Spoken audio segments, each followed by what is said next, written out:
아멘. 오늘 본문 요한복음 4장에는 참으로 비참한 한 여인을 소개하고 있습니다. 사마리아 여인이 예수님을 만나서 어떤 일들이 일어났는지를 상세하게 기록해 놓고 있습니다. 사마리아 여인이라 할 때 이 사마리아 사람은 유대인들과 이방 사람 사이에서 태어난 호련족인데, 그 당시 유대 사람들은 이 사마리아 사람을 사람 취급을 하지 않았습니다.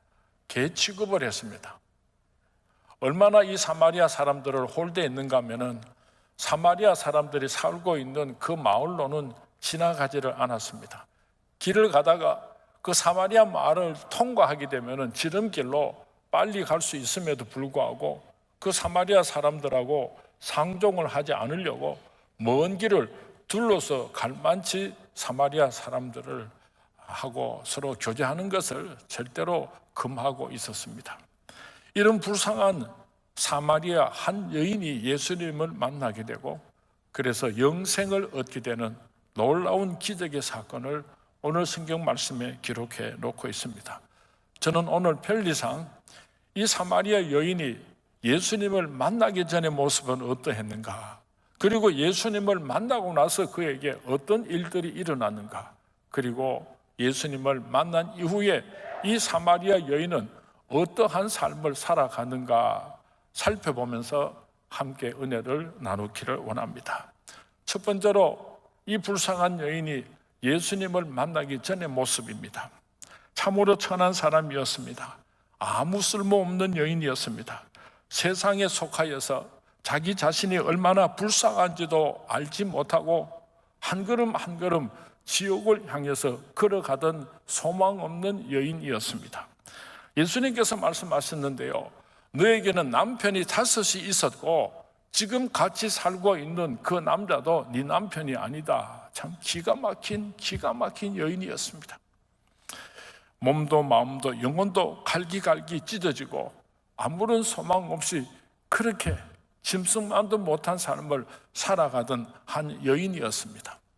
제가 이 사마리아 여인을 소개를 하니까 사랑하는 성도님들이 마음속으로 생각을 하기를, 참 억세게도 참 불행한 여자가 다 있었구나 하면서 다른 사람 이야기하는 것처럼 그렇게 생각하는 사람들이 혀를 차면서 자기하고는 전혀 상관이 없는 사람인 것처럼 그렇게 생각하는 사람들이 많은 것 같은데, 사실은 바로 오늘 저와 여러분의 모습인 것입니다. 우리가 예수님을 만나기 전에 이 세상에서 어떻게 살았습니까? 그리고 우리는 예수님을 만나지 못했다면 영원한 지옥불에 들어가고 말았을 것입니다. 예수님께서 말씀하시기를 의인은 없나니 하나도 없다고 말씀하셨습니다. 저와 여러분이 하나님의 아들과 딸로 택함을 받았다고 하는 것, 이 귀한 축복은 오늘 사마리아 여인이, 아무런 소망 없는 불쌍한 여인이 예수님을 만난 축복과 동일한 축복이며 우리는 그 축복 가운데 살아가고 있다고 하는 것을 잊어서는 안 될 것입니다. 두 번째로 예수님을 만난 사마리아 여인에 대해서 생각해 보겠습니다. 우물가에서 이 사마리아 여인은 예수님을 만났습니다. 이 만남은 결단코 우연한 만남이 아니었습니다. 하나님께서 예정하신 섭리 가운데서의 만남이었습니다. 요한복음 15장 16절 말씀에 보면은 너희가 나를 택한 것이 아니요 내가 너희를 택하여 세웠다고 말씀하고 있습니다. 저와 여러분이 하나님의 아들과 딸이 된 것은 우리가 하나님을 택한 것이 아니고 만세전에 하나님께서 우리를 택하셨다고 성경 말씀에 기록되어 있습니다. 노사인의 노래 가운데 만남이라 하는 노래가 있습니다. 우리 만남은 우연이 아니야. 그것은 다 따라 부르는 것 같아요. 세상 사람들도 서로 만난 것은 우연이 아니라고 그렇게 노래를 합니다. 참 세상이 이상한 것 같아요. 사람 한 사람을 어떻게 만나느냐에 따라서 행복할 수도 있고 불행해질 수도 있습니다. 나이가 많은 노처녀들은 백마를 탄 왕자님이 찾아와서 자기를 구해주기를 간절히 소망하고 있을 것입니다. 얼마 전에 제가 들은 이야기인데요, 어떤 여자 집사님이 여고 동창회를 갔다 왔는데 공부도 못하고 얼굴도 못생긴 게 남자 잘 만나가지고 시집 잘 가가지고 그렇게 좋은 차를 타고 돈을 막 물 쓰듯이 쓰면서 와서 거들막을 피우는데 속이 뒤집어지더랍니다. 며칠 잠을 못 잤답니다. 이 세상에 사는 동안에도 어떤 사람을 만나느냐에 따라 가지고 그 일생에 큰 영향을 끼치게 되는데, 오늘 이 불쌍한 사마리아 여인 한 사람이 예수님을 만났으니까 그 인생이 얼마나 달라졌겠습니까? 예수님을 만났어요. 우물가에서 여인이 예수님을 만난 것은 그의 일생에 있어서 최고의 축복이었습니다. 기적과 같은 축복이었습니다. 저와 여러분이 이 세상에 사는 동안에 수많은 만남이 있지만은 우리가 예수 그리스도를 만났다고 하는 것은, 이것은 우리 생애에 있어서 가장 큰 기적 같은 축복인 줄로 믿습니다. 우리가 다른 사람들보다도 선하기 때문에, 우리가 다른 사람들보다도 똑똑하기 때문에 하나님께서 보실 때에 하나님 마음에 들 만한 그런 이유가 있어서 하나님의 자녀로 부르심을 받아서 택함을 받은 것이 아니에요. 하나님의 기쁘신 뜻대로 우리가 죄인이었을 때 하나님께서 우리를 찾아오시고 만나 주셨습니다. 찬양하라 내 영혼아, 찬양하라 내 영혼아, 내 속에 있는 것들아 다 찬양하라.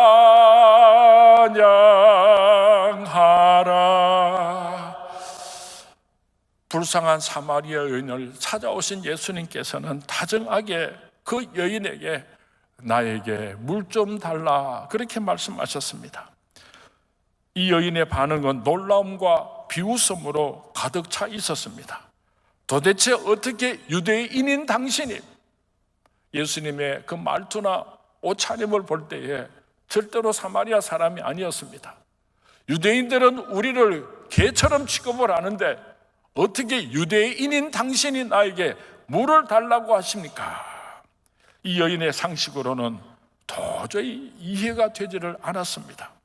너무나 황송하기도 하고 그동안에 한 번도 사람 대접을 받지 못했는데 예수님께서 그렇게 따뜻하게 인격적인 대우를 하여 주실 때 감격하였을 수도 있을 것입니다.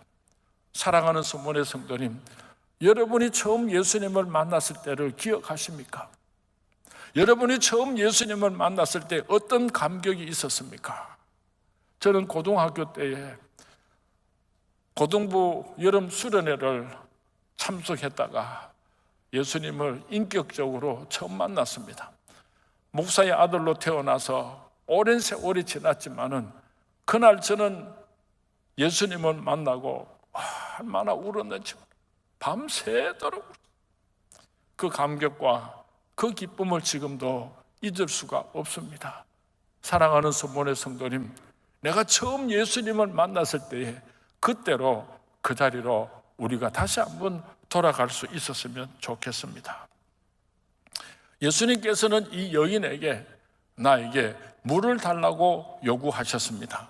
오늘 이 여인은 우물가로 물을 기르러 왔습니다. 예수님께서 한 영혼을 사랑하시고 그 영혼을 구원하기 위하여서 물이라고 하는 주제를 가지고 함께 대화를 나누었다는 것을 우리가 기억했으면 좋겠습니다. 천하보다 귀한 영혼을 전도하려고 할 때에 그 사람과 내가 가지고 있는 공통점이 있다면 과부라고 하는 공통점이 있을 수도 있습니다. 사업에 실패를 했다고 하는 공통점이 있을 수도 있습니다. 똑같이 병을 가지고 있다고 하는 공통점이 있을 수도 있습니다. 그는 공통점을 가지고 그 영혼을 사랑하고 접근하는 것이 전도하는데 얼마나 소중한 방법인지를 예수님께서 우리에게 가르쳐 주셨습니다. 내가 내게 주는 물은 다시 목이 마르지만은 내가 주는 물은 마시면은 영원히 목마르지 않을 것이다. 예수님께서 말씀하셨습니다. 여인이 말합니다. 그 생수를 내게 주십시오. 영생수를 달라고 하는 그 불쌍한 여인에게 예수님께서 이렇게 말씀하셨습니다. 먼저 내 남편을 데려오라. 너의 죄를 자복하고 회개해야지 영생을 얻을 수 있다고 예수님께서 말씀하셨습니다. 우리가 영생을 얻는 방법은 비싼 대가를 치루어야 하는 것은 아닙니다. 복잡하고 어려운 것은 아닙니다. 그렇지만은 우리가 우리의 죄를 자복하고 용서받기 전에는 결단코 구원을 얻을 수 없다는 것을, 영생을 얻을 수 없다는 것을 예수님께서 오늘 본문을 통해서 우리에게 말씀하여 주고 있습니다. 어떤 사람이 용서받지 못하고 지옥불로 들어갔다면 그 사람은 지은 죄 때문에 지옥에 들어간 것이 아니고 자복하고 회개하고 용서받지 못했기 때문인 것입니다. 요한복음 1장에서 세례 요한을 통하여서 회개하라 천국에 가까웠느니라 그렇게 외쳤습니다. 회개해야지 천국에 들어갈 수 있다는 말씀입니다. 요한복음 2장에서 예수님께서는 장사의 소굴이 된 성전을 깨끗하게 숙청하셨습니다. 청소하셨습니다. 회개하고 용서받아야지 천국 들어갈 수 있다는 의미입니다. 요한복음 3장에서 물과 성령으로 거듭나지 아니하면은 아버지 나라를 볼 수도 없고 들어갈 수 없다고 예수님 말씀하셨습니다. 회개하지 않고서는 천국에 들어갈 수가 없다는 말씀입니다. 오늘도 살아계신 하나님께서는 우리를 향하여서 너희들이 영생을 얻기를 원하느냐? 그렇다면 먼저 회개하고 용서를 받아야 한다. 그렇게 말씀하고 계십니다. 하나님의 나라를 보기를 원하느냐? 그렇다면 회개하고 용서받아라. 그리하면 너희들이 천국 백성이 될 것이라고 말씀하십니다. 오늘 예수님께서는 5번이나 결혼을 하였던 경력을 가지고 있는 이 여인에게 그래도 네가 영생을 얻기를 소망하느냐? 네가 천국에 들어가기를 원하느냐? 그렇다면 네 남편을 데리고 오라. 먼저 자복하고 회개해야 한다고 말씀하셨습니다.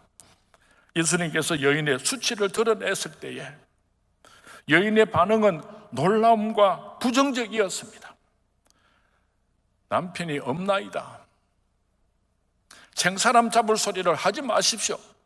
난생 처음 보는 사람이 어떻게 그런 결례의 말씀을 하실 수가 있습니까? 하면서 예수님을 향하여서 분노하고 달라들었을는지도 모르겠습니다. 오늘날도 죄를 지적하게 되면 첫 번째 반응은 누구나 거부한다고 하는 것입니다. 이것이 인간의 본능인 것 같습니다. 일반적으로 무서운 병에 걸린 사람은 자기가 병을 걸린 것을 알게 될 때에 그 병을 인정하지 않는다고 합니다. 아니 내가 이렇게 건강한데 왜 내가 병에 걸린단 말이야? 의사 선생님께서 잘못 진단하셨을 것입니다. 나는 그런 병 걸릴 사람이 아닙니다. 누구든지 심한 중병을 얻게 되면은 제일 먼저 자기의 병을 인정하지 않고 부정하게 된다고 합니다. 그러나 그 병을 인정하고 의사의 지시를 따라서 치료를 받고 수술을 하면은 얼마든지 살 수 있음에도 불구하고 의사를 신뢰하지 못하고 고집을 피우고 치료를 거절한다면은 살 수 있는 사람이 죽게 되고 말 것입니다. 순종이냐 불순종이냐, 자신의 태도에 따라서 축복을 받을 수도 있고 저주를 받을 수도 있습니다. 순종이냐 불순종이냐, 그 선택에 따라서 영원한 하늘나라 천국에 들어갈 수도 있고 영원한 지옥불에 들어갈 수도 있습니다. 5번씩이나 결혼한 여인에게 내 남편을 데리고 오라, 이 말씀은 엄청난 수치요 모욕적인 말이었을 것입니다. 평생토록 누구에게도 들키지 않으려고 숨기고 살아왔던 비밀스러운 내용이었을 것입니다. 그럼에도 불구하고 이 여인은 자기의 죄를 자복하고 회개하고 용서함으로 말미암아, 용서를 받음으로 말미암아 영생의 축복을 누릴 수 있었던 것입니다. 성경 말씀에 보면은 하나님의 사람이 민족과 개인을 향하여서 담대히 그 죄를 지적하는 장면을 여러 곳에서 발견할 수가 있습니다. 그 가운데 선지자 요나는 니느웨에 가서 회개하라, 하나님의 진노가 가까웠느니라 그렇게 외쳤습니다. 놀라운 것은 원수 나라에서 온 이 청년의 외침을 듣고 니느웨의 왕과 니느웨의 모든 백성들이 삼배 옷을 입고 눈물을 흘리면서 철저하게 자복하고 회개함으로 말미암아 하나님으로부터 용서함을 받고 그 민족이 멸망을 당하지 않았다고 하는 사실입니다. 선지자 나단은 다윗 왕의 간음죄를 지적하였습니다. 그때 다윗은 침상을 젖으면서 얼마나 많은 눈물을 흘렸는지 모릅니다. 철저하게 회개하였습니다. 그래서 성군 다윗이라고 하는 영광스러운 이름을 성경책에 남겨놓고 있는 것입니다. 그런가 하면은 애굽왕 바로는 내 민족을 놓으라, 하나님께서 모세를 통해서 여러 번 요구하셨지만은 그 마음이 강팍해서 하나님의 백성들을 놓아주지 아니함으로 말미암아, 불순종함으로 말미암아 자신뿐만 아니라 나라까지 멸망당하는 주인공이 되고 말았습니다. 이스라엘의 초대왕 사울 왕은 선지자 사무엘의 충고를 무시했다가 비참하게 버림받고 일생을 마감한 것을 우리가 잘 알고 있습니다.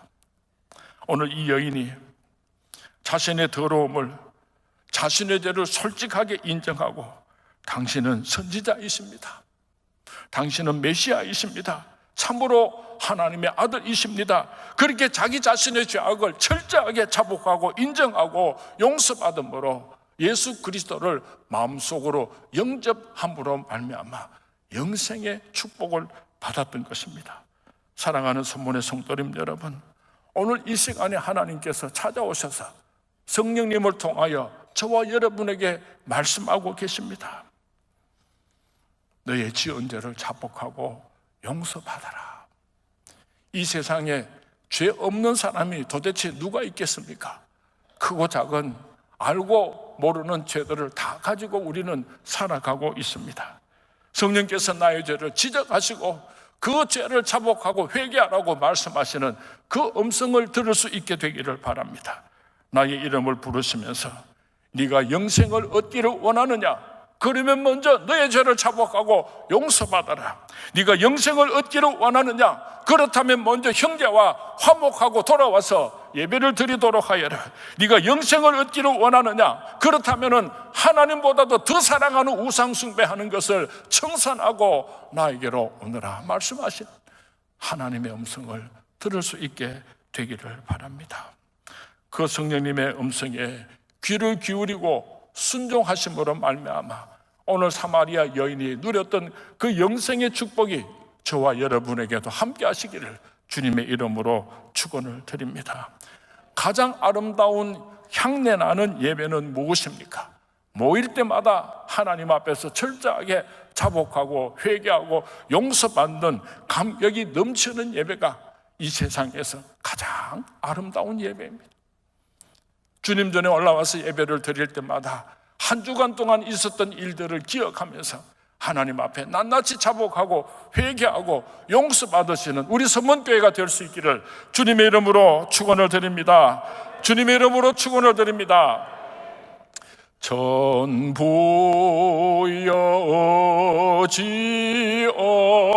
전부여지옵소서 손 들고 옵니다. 주 나를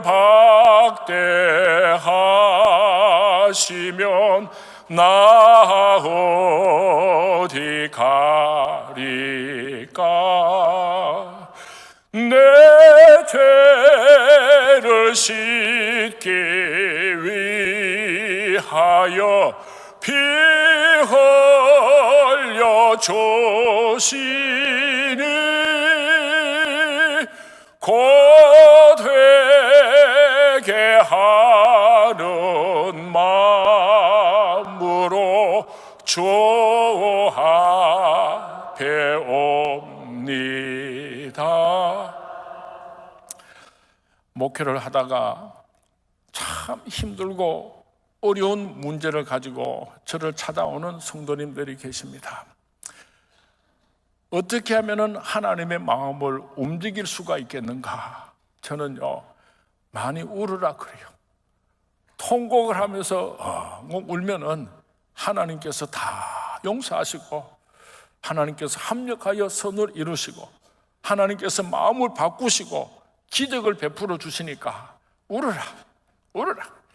김영선 권사님도 자기 사위가 암으로 사경을 헤맬 때 저를 찾아와서 어떻게 하면 좋습니까? 울어라, 울어라.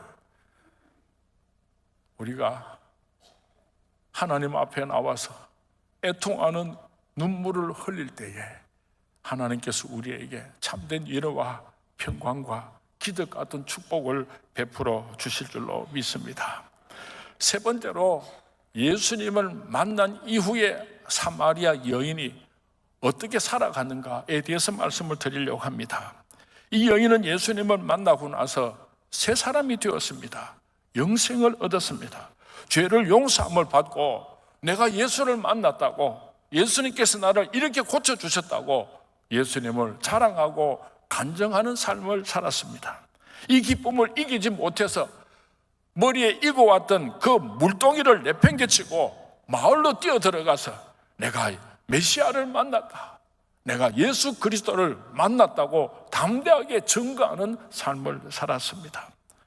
오늘 우리가 정말 예수님을 만나서 영생을 얻었다고 한다면 우리의 삶도 이 여인과 같은 삶을 살았으면 좋겠습니다.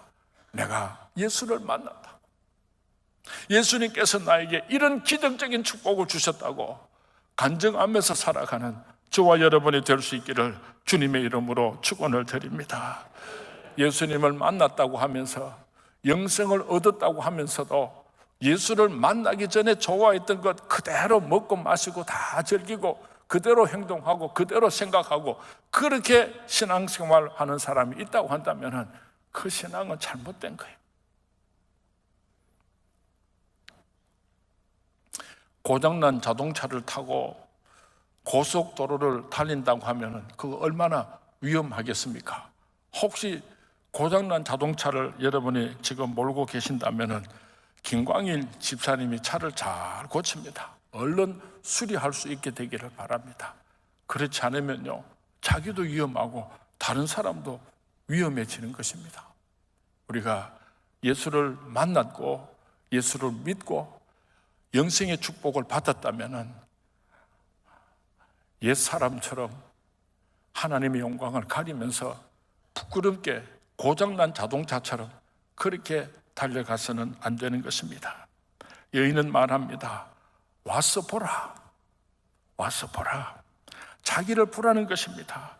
과거에는 더러운 여인으로 손가락질 받고 쓰레기처럼 살던 이 여인이 자기를 잘 알고 있는 자기 마을로 달려가서 내가 바로 그 사람이라고, 내가 예수님을 만나서 이런 축복을 받았다고 변화된 그의 모습을 가지고 예수 그리스도를 증거했던 것입니다. 사도 바울은 예수 믿는 사람들을 잡아 죽이려고 다메섹으로 달려가다가 예수님을 만났습니다. 그래서 성령 충만함을 받은 이후에 사도 바울은 제일 먼저 다메섹으로 돌아와서 예수 그리스도를 증거했습니다. 사람들이 저 사람이 누구냐? 예수 믿는 사람을 핍박하는 사울이 아니냐? 그렇습니다, 그렇습니다. 내가 예수님을 만났습니다.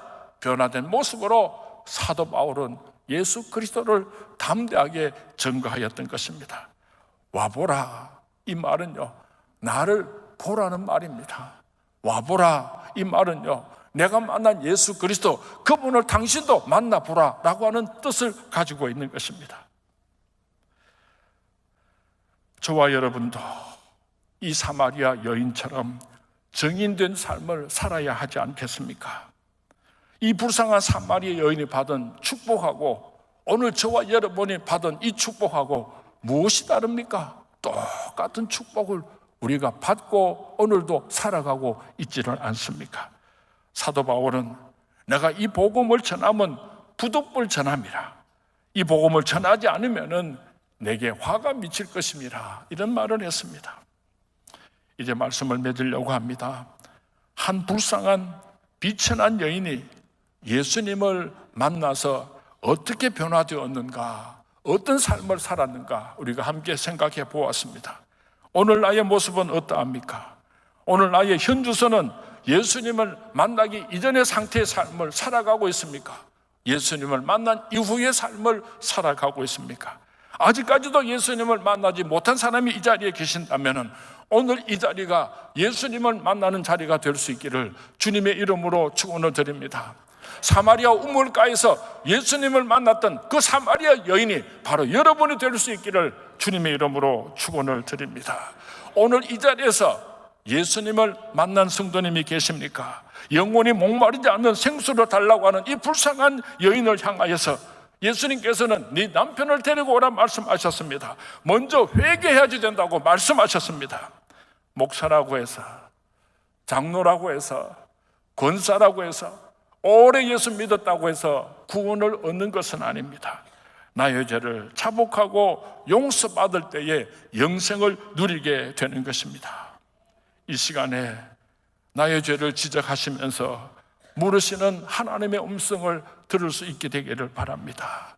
네가 지은 진홍같이 붉은 죄를 지금 이 시간에 자복하고 용서받아야 영생을 얻을 수 있다고 말씀하시는 그 하나님의 음성을 순종하시는 우리 성문의 모든 성도님들이 될 수 있기를 주님의 이름으로 축원을 드립니다. 사랑하는 성문의 성도님 여러분, 우리 모두가 사마리아 여인처럼 용서받고 새 사람이 되어서 세상으로 달려갈 수 있게 되기를 바랍니다. 손가락질 받던 과거의 나의 모습이 아니라 용서받고 새 사람이 된 나의 모습을 가지고 내가 예수님을 만났다고, 내가 이런 축복을 받았다고 변화된 나의 모습을 통해서 예수 그리스도를 증거하며 살아가는 우리 성문의 모든 성도님들이 될 수 있기를 주님의 이름으로 축원을 드립니다. 우리 성문교회는 어떤 교회입니까? 사마리아 여인이 찾아와서 변화받는 교회입니까? 사마리아 여인이 찾아왔다가 더럽다고 버림받는 교회입니까? 예수님의 말씀이 죄라고 지적할 때에 자복하고 회개하는 역사가 나타나는 교회입니까? 그 죄를 하나님께서 지적하실 때에 무시하고 거절하는 그런 교회입니까? 구원받은 백성들이 그 구원의 감격을 이기지 못하여서 세상으로 달려나가서 주 예수를 믿어라, 그리하면 너와 내 집이 구원을 얻으리라고 외치는 교회입니까? 아니면 하나님의 영광을 먹칠하면서 영생의 은혜를 배은 망덕으로 갚는 파렴치 않은 인간들의 모임입니까? 사랑하는 성문의 성도님, 대구 성문교회는 누구든지 와서 살인자도 강도도 사마리아 여인도 찾아와서 예수님을 만나는 교회가 될 수 있기를 바랍니다. 예배를 드릴 때마다 온 성도님들이 어찌할고 회개하는 역사가 나타나는 용서받는 교회가 될 수 있기를 주님의 이름으로 축원을 드립니다. 그 구원의 감격에 기뻐서 세상으로 달려나가서 복된 소식을 변화된 삶을 통하여 증거하는 성도님들, 그런 성문교회가 될 수 있기를 주님의 이름으로 축원을 드립니다. 오늘 참으로 불쌍한 한 여인이, 아무런 소망이 없는 한 여인이 예수님을 만났습니다. 자복하고 회개함으로 영생의 축복을 누렸습니다. 그리고 세상으로 달려가서 예수 그리스도를 증거했던 그 삶이 오늘 저와 여러분의 삶이 될 수 있기를 주님의 이름으로 축원을 드립니다. 주님의 이름으로 축원을 드립니다.